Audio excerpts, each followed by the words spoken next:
Discuss చేద్దాం. భరత్, స్థానిక ఎన్నికలు వాయిదా పడే సూచనలు కనిపిస్తున్నాయి కదా, ఎలా చూపిస్తుంది? అంటే ప్రభుత్వం నుంచి మనకు ఆ వైపుగా కనిపిస్తుంది. ఒకటి, సెప్టెంబర్ 10వ తేదీ వరకు లేదా 12వ తేదీ వరకు రాష్ట్ర ఎన్నికల సంఘం, ఈ లోకల్ బాడీస్ ని రాష్ట్ర ఎన్నికల సంఘం నిర్వహిస్తుంది. అంటే పంచాయతీ గానీ మున్సిపాలిటీస్ గానీ ఇవన్నీ కూడా ఇది ఒక సెపరేట్ సంస్థ. చాలా మంది అనుకుంటారు కేంద్ర ఎన్నికల సంఘం, కేంద్ర ఎన్నికల సంఘానికి పంచాయతీ ఎన్నికలకి ఎటువంటి సంబంధం ఉండదు. పెద్ద పెద్ద వాళ్ళు పొలిటీషియన్స్ కూడా ఈ విషయం మీద నాతో వాదించారు. కానీ ఆర్టికల్ 243 కింద రాష్ట్ర ఎన్నికల సంఘం చూసుకుంటుంది. సో రాష్ట్ర ఎన్నికల సంఘం సెప్టెంబర్ 12వ తేదీ వరకు ఒక టైం లైన్ ఫిక్స్ చేసింది, ఓటర్ల జాబితా ఇవన్నీ గుర్తించడం. అయితే సెప్టెంబర్ 30వ తేదీ లోపు ఎలక్షన్ నిర్వహించాలని హైకోర్టు స్పష్టం చేసింది, high court single judge bench. So ఇప్పుడు మనకు 12వ తేదీ వరకు ఇది అనౌన్స్ చేసిన తర్వాత పంచాయతీ ఎన్నికలు అంటే రెండు ఉన్నాయి ఇక్కడ. ఒకటి ఎంపీటీసీ జెడ్పీటీసీ కండక్ట్ చేయాలి, సర్పంచ్ ఎన్నికలు అది వేరే ఇది వేరే. ఎంపీటీసీకి ఒక ఓటేయాల్సి ఉంటుంది, జెడ్పీటీసీకి ఒక ఓటేయాల్సి ఉంటుంది. తర్వాత గ్రామ పంచాయతీలో ఎన్నికలప్పుడు సర్పంచ్కి ఒక ఓటేయాల్సి ఉంటుంది, వార్డు మెంబర్కి ఒక ఓటేయాల్సి ఉంటుంది. సో ఎప్పుడు కూడా ఏం ఆనవాయితీ అంటే పంచాయతీ అంటే ఎంపీటీసీ జెడ్పీటీసీ ఒకసారి, సర్పంచ్ ఒకసారి. దీనికి మినిమం వారం రోజులే పోలింగ్ సమయం ఉంటుంది నామినేషన్లు వేసిన నుంచి దీని వరకు. బట్ ఎక్సైజ్ అంతా కూడా మినిమం 15-20 రోజులు టేకప్ పట్టే అవకాశం ఉంటుంది నోటిఫికేషన్ వచ్చేటప్పటి నుంచి.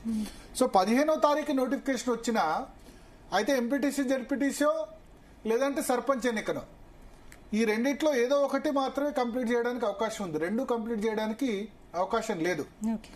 సో సెప్టెంబర్ 30లోగా అయ్యే అవకాశాలు కనిపించట్లేదు. రెండవది, ఇప్పుడు హైకోర్టు జడ్జిమెంట్ ఉంది, 42% రిజర్వేషన్ల విషయంలో మన హైకోర్టు మన అసెంబ్లీ బిల్ పాస్ చేసింది. పాస్ చేస్తే అది ఎవరికి పంపిస్తారు? గవర్నర్ దగ్గరికి పంపించారు. గవర్నర్ దాన్ని యాక్సెప్ట్ చేశారా? మొత్తం ఆపోజిషన్లో సిపిఐ కాంగ్రెస్ నేతలంతా వెళ్లి రిప్రజెంటేషన్ ఇచ్చారు, బీఆర్ఎస్ బీజేపీ రాలేదు. కానీ గవర్నర్ దాన్ని యాక్సెప్ట్ చేసే పరిస్థితి కనిపించట్లేదు. ఎందుకంటే సేమ్ అదే ఇష్యూ మీద ఆర్డినెన్స్ ఆయన కేంద్ర ప్రభుత్వానికి రాష్ట్రపతికి పంపించారు. సో మాట్లాడదాం. మనతో పాటు హైకోర్టు సీనియర్ అడ్వకేట్ శరత్ గారు ఉన్నారు. శరత్ గారు నమస్కారం అండి. నమస్కారం, good evening. So local body ఎన్నికలు రాష్ట్ర ప్రభుత్వం వాయిదా వేసే అవకాశాలు ఉన్నట్టుగా చెప్తున్నారు. సో ఏంటి, హైకోర్టు అవకాశం ఇస్తుందా సెప్టెంబర్ 30 తర్వాత?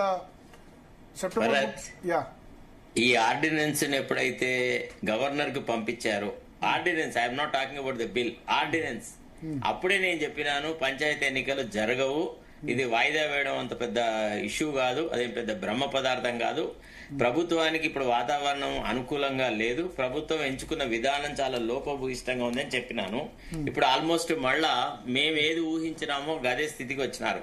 ఇప్పుడు ఈ వాయిదా వేయడము అనేది ఇతరత్ర కారణాల వల్ల కాదు. ఇప్పుడు నీల మేఘాల మీద అసెంబ్లీని సమావేశపరిచి అసెంబ్లీలో అందరితోనే ఏకగ్రీవ ఆమోదం పొందిన ముఖ్యమంత్రికి ఆనాడే ఈ రకమైన బిల్లులు పాస్ చేసేసి గవర్నర్ కు పంపించుంటే అయిపోయేది. దాన్ని రాష్ట్రపతికి పంపడము, తర్వాత ఢిల్లీలో లొల్లి పెట్టడము, రచ్చ చేయడం, ఇదంతా అవసరం లేకుండే.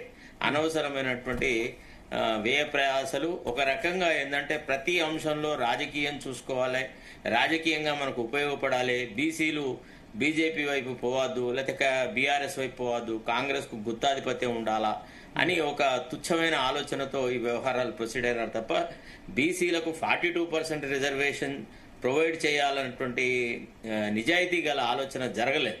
సో కాబట్టి ఈనాడున్న పరిస్థితులు కేవలము వాళ్ళు తెచ్చుకున్న పరిస్థితులే. మనం విత్తనం లేటుగా నాటితే మొక్క కొద్దిగా లేటుగానే వస్తుంది, కోతకు చాలా లేటుగానే వస్తుంది. వ్యవసాయంలో మనం అది చూస్తూనే ఉంటాం. ఇక్కడ కూడా అంతే, కావాలని దీన్ని అంతగా ఒక రకంగా నానుస్తూ వచ్చినారు. ఒక 3-4 రోజుల కింద ఒక ఇంటర్వ్యూలో నేను చెప్పినాను, ఏమని,